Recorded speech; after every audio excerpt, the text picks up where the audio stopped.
아멘, 아멘. 우리 하나님의 말씀은 사무엘상을 계속해서 보겠습니다. 오늘은 사무엘상 14장에서 우리 지난날에 이어 16절부터 보도록 하겠습니다. 사무엘상 14장 16절부터 우리 23절에 있는 말씀까지, 16절부터 23절에 있는 말씀까지 우리 합독해서 함께 읽도록 합니다. 베냐민 기브아에 있는 사울의 파수꾼이 바라본즉 허다한 블레셋 사람들이 무너져 이리저리 흩어지더라. 사울이 자기와 함께한 백성에게 이르되 우리에게서 누가 나갔는지 점호하여 보라 하여 점호한즉 요나단과 그의 무기를 든 자가 없어졌더라. 사울이 아히야에게 이르되 하나님의 궤를 이리로 가져오라 하니 그때 하나님의 궤가 이스라엘 자손과 함께 있음이니라. 사울이 제사장에게 말할 때 블레셋 사람들의 진영의 소동이 점점 더한지라. 사울이 제사장에게 이르되 내 손을 거두라 하고 사울과 그와 함께한 모든 백성이 모여 전장에 가서 본즉 블레셋 사람들이 각각 칼로 자기의 동무들을 침으로 크게 혼란하였더라. 전에 블레셋 사람들과 함께하던 히브리 사람이 사방에서부터 블레셋 사람과 함께 진영에 들어왔더니 그들이 돌이켜 사울과 요나단과 함께한 이스라엘 사람들과 합하였고 에브라임 산지에 숨어있던 이스라엘 모든 사람도 블레셋 사람들이 도망함을 듣고 싸우러 나와서 그들을 추격하였더라. 여호와께서 그날에 이스라엘을 구원하심으로 전쟁이 베다온을 지나니라. 아멘, 아멘. 오늘 우리는 이 말씀을 중심으로 해서 용기를 얻은 이스라엘에 대하여 좀 생각해 보려고 합니다.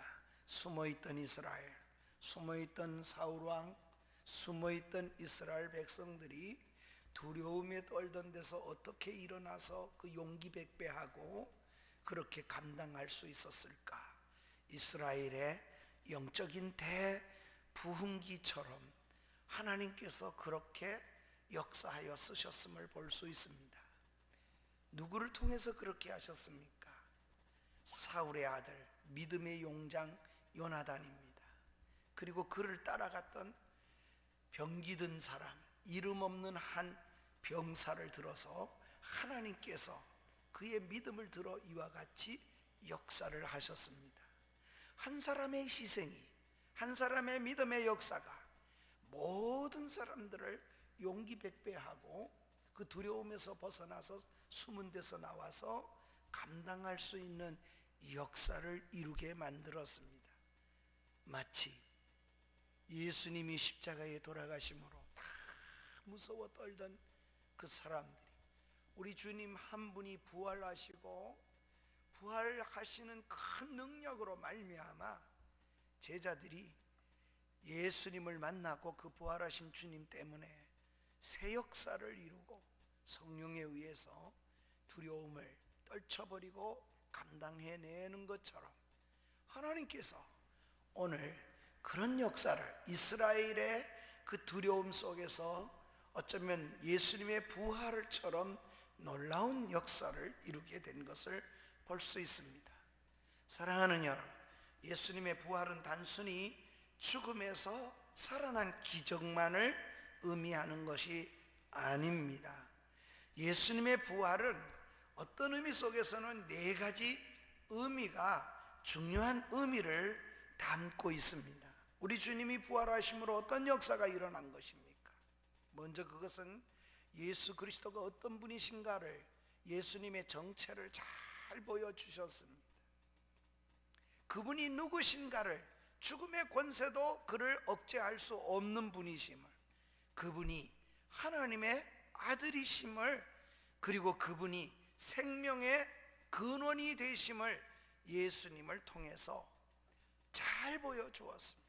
그러니 예수님이 어떤 분이신가를 제일 먼저 부활을 통해서 보여주셨습니다. 죽어도 다시 사시는 분이심을 우리는 예수님 안에서 정체성을 봅니다. 죽음의 권세를 다스리는 분이라는 것을 알게 해준 것입니다. 또 또 하나 중요한 의미는 의에 대한 그 마지막 의의 궁극적인 결과는 승리라고 선포해 주시는 것이 우리 주님의 부활에 담겨져 있는 의미입니다.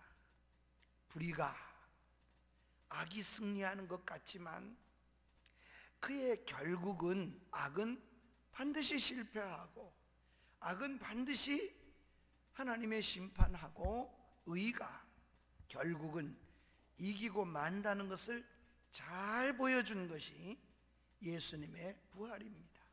지금 우리가 세상의 죄악 때문에 눌려 산다 할지라도 우리는 압니다. 어느 때가 되면 반드시 예수님의 부활이 그렇게 악의 승리가 아니라 의의 승리를 보여주듯이 우리도 승리의 날이 있다는 걸 구체적으로 보여준 것이 부활의 사건입니다. 세 번째는 어떤 경우에도 그리스도인에게는 절망이라는 것이 없음을 잘 보여준 사건이 있다면 그게 부활 사건입니다. 주님의 십자가는 죽음의 끝이 아닙니다. 우리는 때때로 죽음 앞에서 절망을 봅니다. 때때로는 인생의 모든 걸음 속에서 우리가 절망을 봅니다. 그러나 우리 주님의 십자가의 죽음과 부활은 절망이 없음을 보여주는 겁니다. 죽음이라고 하는 극한 상황에서도 결국 새로운 희망으로 다시 살아난다는 사실을 보여주는 것이 예수 그리스도의 부활이 주는 의미이기도 합니다. 더 나아가서 그리스도인의 부활은, 예수 그리스도의 부활은 영생한다는 것을 잘 보여주신 내용입니다. 예수님은 다시 죽음을 맞지 아니하지 않습니다. 부활하신 주님은 그들의 보는 앞에서 하늘로 올리우시는 그 예수님. 그래서 성경은 이렇게 말해요. 부활하신 예수님, 우리 입으로 올리우신 예수님. 땅에서 올리우셨다는 말은 땅에 내려오신 적이 있었다는 말입니다. 그래서 그리스도인은 죽어도 삽니다. 주님은 그 부활의 첫 열매가 되셨다는 겁니다. 그것이 고린도전서 15장 내내, 한 장 내내 사도 바울의 설교 속에 담겨져 있는 부활의 의미입니다. 이런 의미를 되새기면서 우리가 블레셋 앞에 떨고 있던 이스라엘을 한번 생각해 보세요. 이스라엘이 오늘 본문에 보면은 다 숨어 있던 데서 용기를 내고 다시 나와서, 그래서 저들이 블레셋을 완전히 전쟁에서 승리했다는 두려움에서, 이것이 한 사람의 희생으로 이렇게 이루어졌습니다. 우리 그리스도의 죽음의 부활의 역사로 말미암아 우리도, 제자들도 새롭게 새 용기를 얻고 새롭게 살아냈던 것처럼 부활의 능력이 그렇게 만들어내는 것이죠. 주님의 부활이 동시에 오늘 구약시대의 이 사건은 그런 부활의 의미를 잘 보여주는 그런 실예라고도 할 수 있을 것입니다. 정말 이스라엘은 그 전쟁에서 숨어서 아무도 나오지 못했습니다. 그러나 하나님이 그렇게 만들어 주신 것을 생각하며 그리스도의 부활의 역사처럼 새로운 용기를 주는 이런 놀라운 역사를 우리가 이 말씀 속에서 의미를 되새겨 볼 수 있을 거라고 생각합니다. 먼저 우리는 블레셋 진영에 소동이 일어난 것을 좀 생각해 보십시다. 왜 이런 소동이 일어났습니까? 요나단은 병기든 한 소년을 데리고 죽음의 위협을 안 한 겁니다. 죽음의 위협을 그대로 안고, 거기 가면 두 사람이 할 수 있는 게 아니에요. 이스라엘 백성들마저도 다 흩어지는데 두 사람이 할 수 있는 게 뭐가 있겠어요? 그런데도 불구하고 죽음을 무릅쓰고 참으로 막강한 블레셋 진영에 들어가서 그들을 흔들어 놓았기 때문에 이런 역사가 일어났습니다. 한 사람 요나단이 블레셋 전체를 혼란에 빠뜨리는 이런 일을 믿음으로 감당한 겁니다. 참 놀라운 일입니다. 이 본문의 앞에 오면 믿음으로 산다는 것이, 하나님 앞에 믿음으로 용기를 낸다는 것이 어떤 것인 것을 아주 우리 마음속에서 열정이 생길 만큼 그런 본문임을 읽을 때마다 열정이 생겨납니다. 또 한편으로 생각하면 이렇게 믿음에 역량 가진 사람이 있는데 하나님의 성령 의지하면서도 우리는 그 시대보다도 훨씬 더 떠나지 않는 성령님과 함께 하는데도 왜 이렇게 우리는 연약할까? 세상 앞에서 그렇게 참으로 돌아보는 두려운 말씀이기도 합니다. 19절과 20절 우리 한번 같이 읽겠습니다. 시작. 사울이 제사장에게 말할 때 블레셋 사람의 진에 소동이 점점 더한지라. 사울이 제사장에게 이르되 내 손을 거두라 하고 사울과 그와 함께한 모든 백성이 모여 전쟁에 가서 본즉 블레셋 사람들이 각각 칼로 자기 동무들을 침으로 크게 혼란하였더라. 여러분, 분명히 요나단과 병기든 사람 두 사람이 올라가 그 진영에 들어갔는데 이상한 일이 벌어졌어요. 소동이 일어났어요. 그런데 그 소동 속에 사울이 나와서 가만히 보니까 블레셋 병사들이 블레셋 병사를 치고 있는 거예요. 그래서 더 놀랐습니다. 저는 이것이 아마 이 요나단과 병기든 자가 진영에 설마 이렇게 올까 생각했을 겁니다. 그래서 어쩌면 태만하고 그렇게 살던 사람이 병기든 자와 요나단이 나타남으로 인해서 적들이 다 쳐들어온 줄 생각했는지도 몰라요. 그래서 얼떨결에 막 일어나서 칼을 들고 창을 들고 쫓아나는데 앞에서 칼 들고 창 들고 나오니까 자기들끼리 막 이렇게 전쟁이 붙은 게 아닌가. 그래서 사실은 블레셋이 블레셋끼리 서로 죽이는 이런 일이 일어나므로 진 전체가 소동을, 가만히 보니 사울이 자기들은 가지도 않았는데 그런 놀라운 역사가 일어나고 있었던 겁니다. 한 사람 요나단으로 시작했는데 블레셋이 흔들렸고 무너지기 시작하였습니다.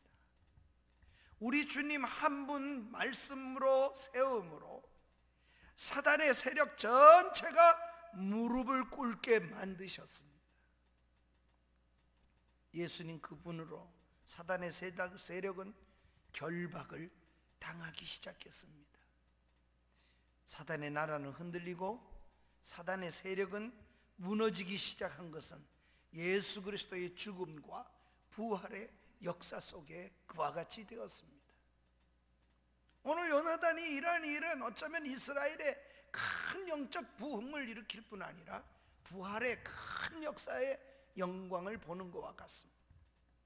그래서 사탄의 세력이 스스로 무너지는 이런 모습처럼 마치 블레셋이 무너지는 그런 모습을 우리는 이 본문 속에서 봅니다.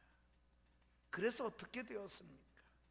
모든 이스라엘이 두 번째 큰 용기를 얻었습니다. 이스라엘 전체가 우리가 무기도 없고 두려워서 숨고 백성들은 다 흩어지고 우리 군사도 없고 우리는 질 거라고 생각했는데 그렇게 생각했던 모든 이스라엘이 용기를 얻었습니다. 마음속에서부터 부활의 용기가 생겼어요. 도망가던 제자들이 부활의 주님을 만난 후에 다시 회복의 용기가 생기는 것처럼 이스라엘 전체가 회복에 다시 한번 용기가 생겼습니다. 이스라엘은 블레셋이 쳐들어왔을 때 두려워서 숨었습니다. 우리는 이미 앞에 1절부터 15절까지 말씀 속에서 보았습니다.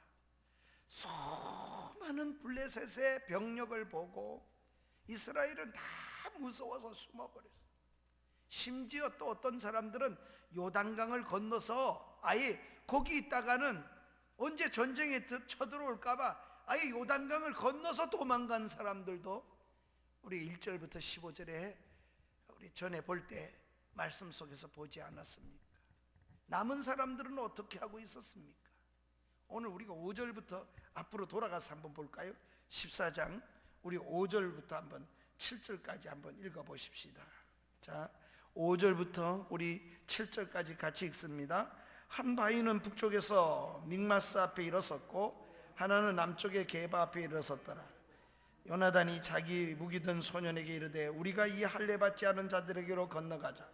여호와께서 우리를 위하여 일하실까 하노라. 여호와의 구원은 사람이 많고 적음에 달리지 아니하였느니라. 무기 든 자가 그에게 이르되 당신의 마음에 있는 대로 다행하여 앞서가소서. 내가 당신과 마음을 같이하여 따르리이다. 이렇게 용기 백배하여 나가는 우리 모습을 보죠. 그런데 이렇게 한 사람 요나단의 용기를 보였지만 백성은 어떻게 하고 있었습니까? 그 앞장으로 한번 넘어가 볼까요? 13장으로 가보겠습니다. 13장 거기서 다시 5절입니다. 5절부터 7절까지 읽겠습니다. 시작. 블레셋 사람들이 이스라엘과 싸우려고 모였는데 병거가 얼마니에요? 3만입니다. 마병이 얼마예요? 6천입니다. 백성은 해변에 모래같이 많았더라. 그러니 쳐들어온 사람들이 얼마나 블레셋이 연합해서 왔는지 수없는 병사들이었어. 그들이 올라와 베단 동쪽 mik박스에 진침해 6절 이스라엘 사람들이 위급함을 보고 절박하여 굴과 수풀과 바위 틈과 은밀한 곳에 웅덩이에 숨으며 이 숨는 모습을 보세요. 숨는 모습도 가지각색으로 살아남으려고 다 숨어버려요. 7절에 어떤 히브리 사람들은 요단을 건너 갓과 기르앗 땅으로 가되 사울은 아직 길갈에 있고 그를 따르는 모든 백성들은 어떻게 하더라? 떨더라. 그러니 전쟁의 의욕이 있습니까? 어떻게 그 블레셋 마병과 그 많은 모래알 같은 블레셋 군사와 싸울 생각을 했을까요? 그런데 한 사람 요나단이 믿음으로 이렇게 할 때 이런 놀라운 역사가 일어났어요. 그들은 다 숨어 있었어요. 그런데 어떻게 됐습니까? 우리가 오늘 읽은 말씀 22절을 다시 한번 우리가 보면은 이렇게 말하죠. 에브람 산지에 다시 또 이렇게 말. 숨어있던 이스라엘 모든 사람들도 블레셋의 도망함을 보고 나와서 싸우기 시작했다. 그러니 얼마나 숨어 떨고 있던 그들이 다시 회복하고 다시 살아나기 시작했어요. 아, 블레셋 아무것도 아니구나. 그 마병, 그 숫자, 정말 요나단이 말했던 것처럼 여호와의 구원은 사람이 많고 적음에 달리지 아니하였느니라. 말씀대로 그렇게 이루어지는 사실을 보고 용기 백배하여 일어나게 됐습니다. 그래서 블레셋을 치기 시작하였고 그날에 큰 승리를 거두었습니다. 이스라엘이 대승리를 했습니다. 요나단의 용기 있는 행동과 그런 용기 있는 승리가 이스라엘을 전부 숨었던 곳에서 나오게 만들었습니다. 마치 주님이 십자가에 죽으시고 사흘 만에 부활하심으로 우리 주님이 부활의 승리가 일어나고 제자들을 찾아오셔서 두려워 떨고 문 닫고 있는 제자들에게 평안이 너희에게 있을지어다. 우리 주님이 평안을 말씀하셨어요. 제자들이 다시 모일 수가 있었고 회복이 일어나게 되었고 모여서 기도하게 되고 성령의 은혜를 힘이 있는 역사를 일어나게 된 건 주님이 희생함으로써 얻어진 부활의 역사입니다. 주님은 새 소망을 심어준 것처럼 요나단이 그런 놀라운 역사를 숨었던 이스라엘을 다시 한번 부활시키는 그런 역사를 이뤄내게 된 것입니다. 그들은 결국 세상과 싸우고 세상의 모든 것을 무너뜨리는 일에 제자들이 쓰여졌잖아요. 마찬가지로 오늘 블레셋의 그 모든 군사 앞에 떨던 그들이 세상을 바꾸는 일에 쓰여지는 역사로 이렇게 새로운 용기와 새로운 역사를 이루는 사단의 항복을 받아내는 것처럼 블레셋의 항복을 받아내는 놀라운 역사를 이루었습니다. 마치 두려움 속에서 내려가던 엠마오로 내려가던 두 제자를 생각해 보십시오. 부활의 주님을 만나니까 그들의 걸음이 새로워지잖아요. 그들의 두려움 속에 있던 그 걸음이 다시 회복되지 않았습니까? 우리도 숨고 때로는 안 믿는 척하고, 안 믿는 사람과 직장에 만나도 술 한잔 하자 그래도 두려워서, 믿는 것이 뭘 그렇게 두렵게 만들었는지 그런 자리에서 예수 믿는 걸 드러내지 못하고, 군에서도 보니까 안 믿는 것처럼 행하는 사람이 얼마나 많은지 몰라요. 왜 그렇게 됐을까요? 그 안 믿는 사람의 숲에서 그걸 숨기면은 안 하면은 해를 당할까 봐 그래서 숨었잖아요. 무서워서 떨잖아요. 그러나 믿음의 한 사람이 걸으면 어떤 역사가 일어날까? 저는 믿음의 걸음이 그렇게 바꿔놓는다고 생각합니다. 저도 군에 갔을 때 본부대에 처음 들어갔더니 내 이름도 안 잊어버려요. 장태구 병장이라고. 얼마나 괴롭히는지요. 꿀 앉혀놓고 술을 먹으라고 강제로 전도사 온 줄 알으니까 더 먹이려고, 그 뭡니까 반납 있죠? 거다가 막걸리를 부어가지고 안 먹으니까 열차, 그래 꿀 앉혀놓고 열차 그러더니 위에서부터 그냥 계속 붓는 거예요. 그래도 안 먹어? 그러니 주전자 가져와. 그러더니 또 주전자에서부터 제가 아주 술을 흠뻑 뒤집었었죠. 그래도 분이 안 풀리는가 봐요. 옷을 다 벗는다. 그래 옷을 다 벗었죠. 그러니까 세면바닥 앞에, 그게 옛날엔 그냥 세면바닥이에요. 그냥 거칠한 세면으로 된 내읍 안에 엎드려 쏴. 그러더니 뒷짐을 짓는다. 그러더니 뒷짐 짓게 갖고는 포복 앞으로. 먹을래 안 먹을래? 고참의 말은 하나님과 동등한 줄 알아라. 이래고는 괴롭히는. 그러니 뒷짐을 짓고 포복 앞으로 하니까 어깨로 기어야 되잖아요. 세멘트에 그렇게 기면 어떻게 되겠습니까? 제가 기억나요. 가슴이 다 벗겨지고 피가 났어요. 그래도 하겠나? 그래서 제가 그렇죠. 난 예수를 믿는 사람입니다. 제가 그 한마디만 했어요. 그랬더니 더 괴롭히는 거예요. 그래서 가만히 보니까 병장들이 다 눈치를 저러다 말겠지 그랬지만 아마 악이 더 나는가 봐요. 엄청 괴롭혀. 난 바로 정보처에 있고 나는 작전처에 있는데 같은 내후관인데 그렇게 괴롭혀. 그런데 하나님은 다르게 쓰신 것 같아요. 그러고 나서 몇 주일이 지난 후에 제가 작전처에 있는데 날 부르는 거예요. 정보처로 불렀어요. 그래서 창고로 들어와. 그래서 들어갔기에 또 두드러 패는가 보다. 그래 아주 맞을 각오를 했습니다. 그런데 들어가자마자 제 손을 잡고는 전도사님 그러는 거예요. 난 놀랐어요. 자기는 장로의 아들이라 그러더라. 나는 장로님의 아들인데 내가 전도사님한테 행한 것은 내가 그대로 행했기 때문에, 고참이 나한테 그대로 한 때 나는 포기하고 술을 먹었고 내가 그랬기 때문에 전도사님이 와서 정말 믿나?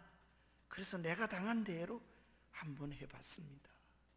난 그 이후에 교회를 못 가고 난 본부대에 있으면서 내내 예수 못 믿고 교회를 못 가는 사람이 됐는데 전도사님을 보니까 용기가 났습니다. 그리고는 내가 다시 교회를 가겠나라고 날 위해 기도해달라고. 그래서 기도해 준 사람이 장태구 병장입니다. 잊혀지지가 않아요. 그러니 제대할 때까지 내후반에 내려와서 이후에는 나는 장태구 병장이 제일 고참이니까 또 내후반장이고 견장을 차잖아요. 그러니 전사님에게 손대지 마라. 전사님이라 그러더라고. 내후반에서. 그리고 저를 얼마나 극진히 대해준 것을 제가 기억합니다. 사랑하는 여러분, 힘든 시기가 있으면 내후반에는 예수 믿게 되는 예들이 비일비재하게 역사가 일어나요. 이번 총회 때에도 전 우정교회 찾아온 친구를 만났어요. 목사가 돼서 찾아온 일종계 쌀 담당했던, 그래서 전화가 왔는데 목사님 거기 명단 보고 목사님 오신 줄 알았습니다. 그리고 저 기억납니까? 난 잘 모르겠어요.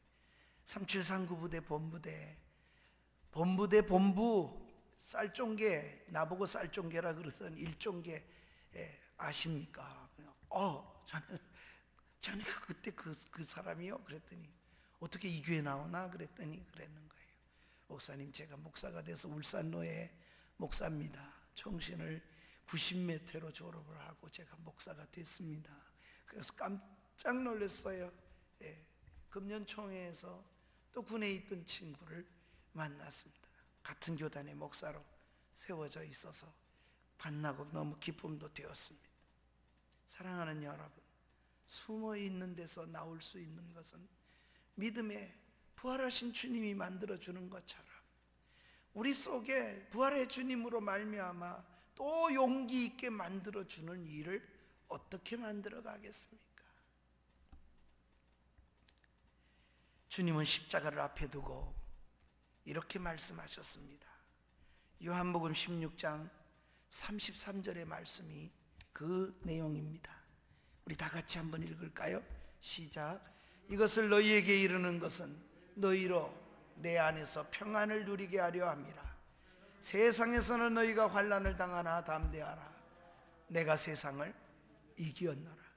예수님이 주시는 평안은 그냥 평안해라 그런 평안이 아닙니다. 이미 세상을 이기시고 이기신 주님이 그 평안을 주시는 거예요. 따라서 저와 여러분도 두려워할 거 없습니다.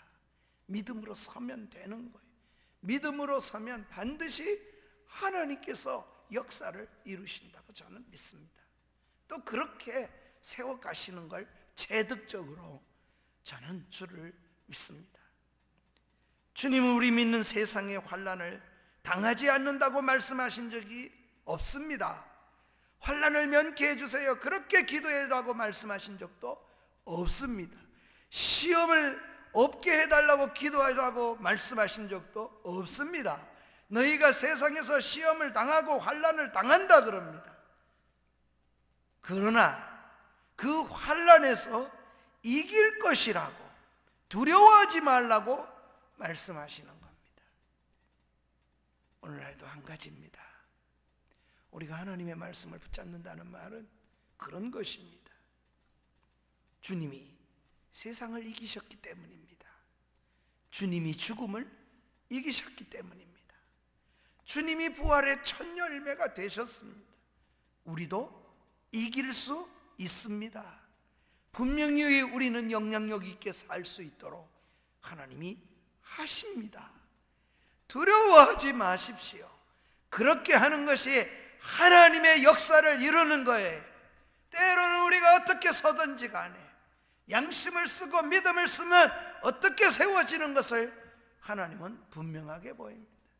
여러분이 인터넷을 쳐서 박충근 목사를 쳐보면 아마 돈 2천만 원 흔들 때 총에서 쫓겨나는 내 모습이 인터넷에 그대로 남아있으니까 보일 것입니다. 그러나 생각해 보세요. 쫓겨나는 모습이 초라해 보입니까? 말씀대로 양심을 썼기 때문에 쫓겨날 때의 그 초라함은 결코 초라함이 아니에요. 그래서 당당하게 쫓겨날 때도 당당해질 수 있다고 저는 믿어요. 저는 걸어 나올 때 당당하게 걸어 나간다 그랬어요. 그 당당함은 두려워서 아니고 내 양심에 부끄러움이 없다, 죄가 없다는 얘기가 아니에요. 하나님의 양심대로 내가 부끄러움이 없으니 당당하겠다. 그 걸음은 뭐이 그렇게 당당했냐고 나중에 오히려 그런 것이 다 오히려 회복되는 달라진다는 걸 알았어요. 한 번 겪고 나면 사람이 주변에 몰려오고 한 번 겪고 나면 제 주변에는 더 많은 하나님의 사람들이 그렇게 함께 하는 것을 경험을 해보았습니다. 목사 세계나 목사 세계가 아닌 군대 생활이나 믿음의 생활의 목회나 다 동일하다고 저는 믿어요. 어디서나 어떻게 양심을 쓰고 믿음을 쓰느냐 똑같은 동일한 목사님 속에 목사님한테도 이 쥐새끼 같은 놈이 강원도에서 와서 이런 소리를 들어도 두렵지 않은 그것은 믿음이라고 나는 믿습니다. 우린 죽어도 다시 삽니다. 우리 주님이 승리하셨기에 그것을 근거로 우리도 승리할 것을 믿으십시다. 그러기에 그 어떤 환난 역경이 있더라도 하나님 앞에 설 수 있는 그런 믿음으로 서는 저와 여러분이 되었으면 좋겠습니다. 세 번째로 우리가 문제 앞에 도전하는 사람이 되었으면 좋겠습니다. 도망가고 숨는 것은 문제를 해결할 수 있는 것이 아니라는 사실을 알아야 합니다. 그럼에도 많은 사람들은, 이스라엘의 많은 사람들은 문제 앞에 숨습니다. 문제 앞에 도망합니다. 그렇지 않은 하나님의 사람들 때문에 역사를 씁니다. 다윗이 그런 사람이고 요나단이 그런 사람이고 하나님의 사람들이 그렇게 섰습니다. 다니엘도 그렇게 섰습니다. 그 시대에 하나님이 쓰시는 사람은 그렇게 하나님께 자신을 내어드리는 것입니다. 주저앉고 숨습니다. 포기합니다. 희망을 상실합니다. 그러나 믿음의 사람은 부딪힙니다. 용기를 가지고 문제 앞에 다가서는 겁니다. 죽을지언정 하나님 앞에 말씀과 함께 서기로 작정하는 것입니다. 오늘날 우리 교회가 있게 한 말틴 루터를 한번 생각해 보십시오. 그는 종교개혁이라는 큰 명제 앞에 정말 마틴 루터가 종교개혁을 일으키는 그때는 계란을 가지고 바위를 치는 겁니다. 계란을 가지고 바위를 깨뜨리는 심정이 아니고는 절대로 이뤄낼 수 없었던 일일 것입니다. 역사의 현장 속에서도 그렇습니다.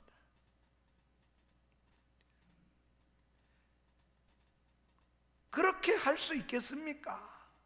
얼마나 정말 두려웠겠어요. 그도 사람인데 너무 힘들고 그도 죽음 앞에 왜 두렵지 않겠습니까? 대항할 상대가 너무 크고 자기는 너무 혼자 미약했습니다.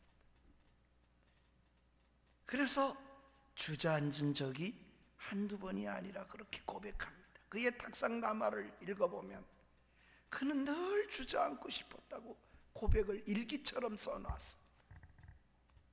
포기하고 싶고 시리에 빠져서 어느 날은 너무 시리에 빠져서 정말 계속 이 일을 하나님의 말씀대로 내가 갈 수 있나 두려워하고 시리에 빠져 있었습니다. 그런데 마틴 루터의 탁상담에 보면 그런 어느 날 집에 돌아왔더니 아내가 뭘 하고 있는 거 아니? 소복 있잖아요. 사람이 죽었을 때 입는 옷. 우리 같으면 상복 있죠. 옛날에는 상복을 입으면 다 건두 썼잖아요. 그래 상복 입은 것처럼 사모가 상복을 입고 있는 거예요. 카다리나, 마틴 루터의 아내의 이름. 그가 하얀 소복을 입고 그리고 울고 있더라는. 여보 누가 죽었냐고. 왜 그렇게 슬퍼하고 오냐. 누가 죽었기에 그러냐.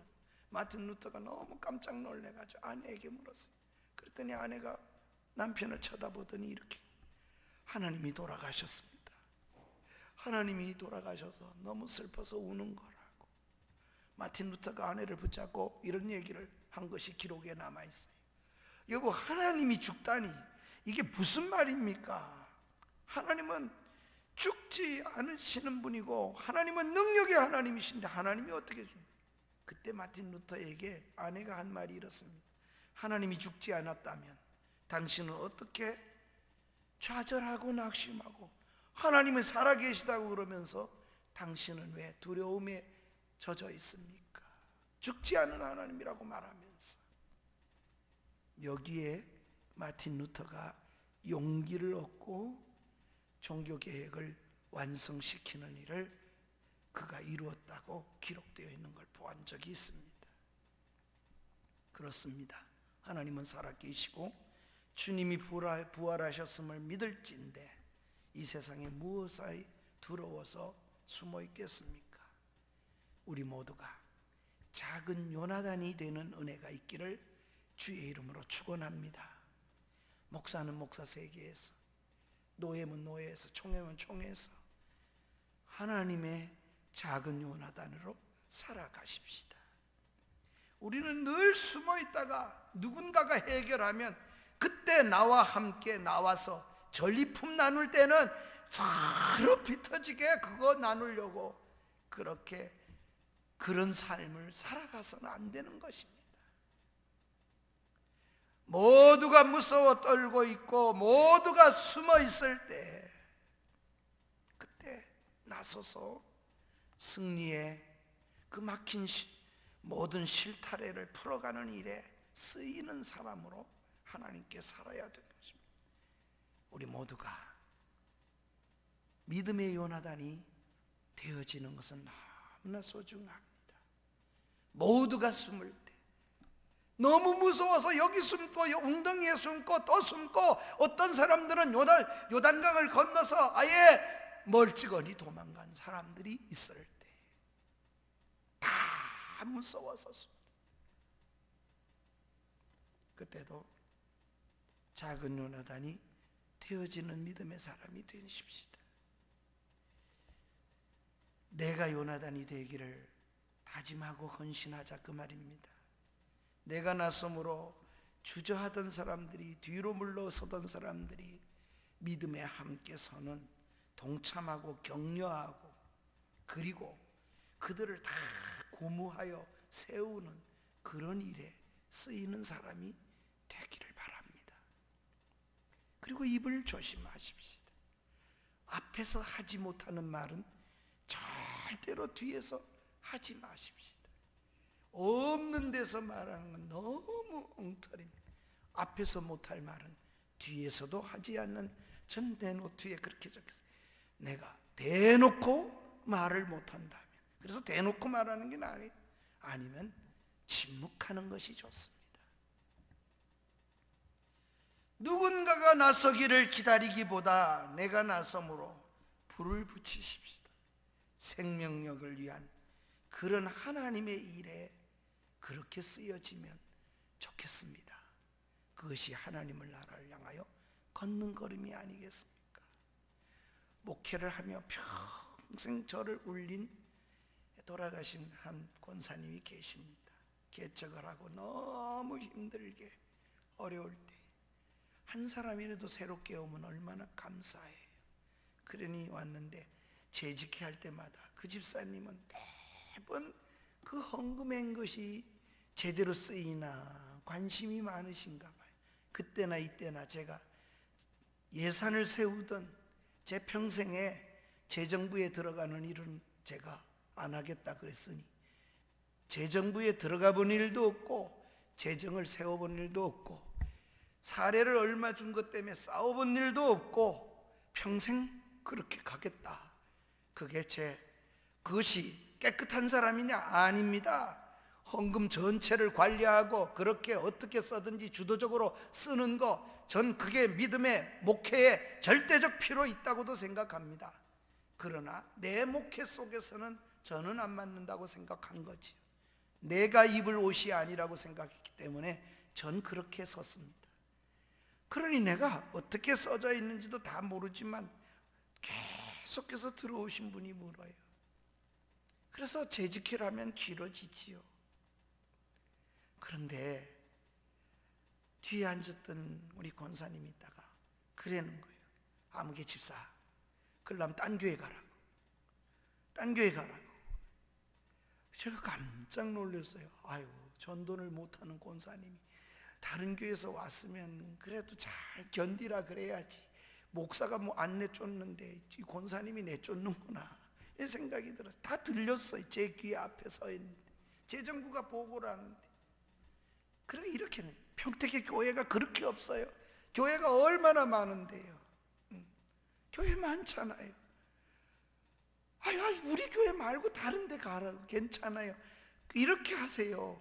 돈도 하나 맡기지 못하는 목사님한테 영혼을 맡기겠다고 앉아서 맨날 괴롭히지 말고, 우리 목사님 다른 데 가서 돈 맡길 수 있고 돈도 맡길 수 있다면 영혼도 맡길 수 있지 않겠냐고. 돈도 맡길 수 있는 목사님 밑에 가서 그런 신앙생활하면서 불평하지 말고 물어보지도 말고 차라리 그렇게 신앙생활 하세요. 제게는 큰 두려움이었습니다. 내가 그만한 사람이 되지도 못하는데, 그러나 말은 만질 것 같아. 듣고 보니 그래, 돈도 하나 뭐 의심이 돼서 못 맡길 정도라면 거다가 뭐 영혼을 맡겨놓고 말씀을 듣고 거기서 살겠다고. 아니, 전적으로 의지하는 그런 목사님 밑에 가서 신앙생활하는 게 훨씬 낫지 않겠나. 그래 생각하니 맞는 말도 같지만, 그런 존재가 못 되니까 두려워서 또 마음속에서, 제가 늘 고백하지만 돈을, 우리 목사님은 돈을 안 좋아하는 게 아니고 돈을 너무 좋아하기 때문에, 그래서 내 스스로가 두려워서, 전 다른 거 서기는 해도 내가 맡겨주면, 내가 회계는 절대 안 맡아봤어요. 어떤 회에 가서도. 그래서 사랑하는 여러분, 인간은 다 장단점이 있습니다. 어떤 점에는 강하고 어떤 점에는 약한 점이 있습니다. 내 약한 점에 하나님 앞에 이겨내는 길은 싸워서 이길 수도 있지만 피하여 이길 수도 있기 때문에 때로는 피해야 될 이유도 있는 거지. 그러나 우리는 한 가지 분명한 건 있습니다. 믿음으로 승리할 수 있다는 확신은 가지십시다. 십자가에서 죽으신 주님이 부활하셨습니다. 무덤에서 나오셨습니다. 그리고 숨어있던 제자들도 용기 있게 세상으로 나갈 수 있었습니다. 숨어있던 곳에서 부활을 시킨 겁니다. 나아가고 힘써서 일어나십시다. 두려워하지 마십시오. 부활하신 주님이 계시기 때문입니다. 이스라엘이 두려워하지 마십시오. 요나단의 용기 때문에 다 일어나지 않았습니까? 나를 통하여 두려워하는 사람도 두려워하지 않도록 세우는 일에 쓰여지는 저와 여러분이 남은 생애가 되기를 주의 이름으로 축원합니다. 우리 말씀을 기억하면서 우리 다 같이 찬양을 드리겠습니다. 171장입니다. 하나님의 독생자 날 위하여 오셨네. 살아계신 주, 나의 참된 소망, 두려움이 사라지네. 우리 찬양입니다. 171장 우리 함께 찬양을 드리도록 하겠습니다.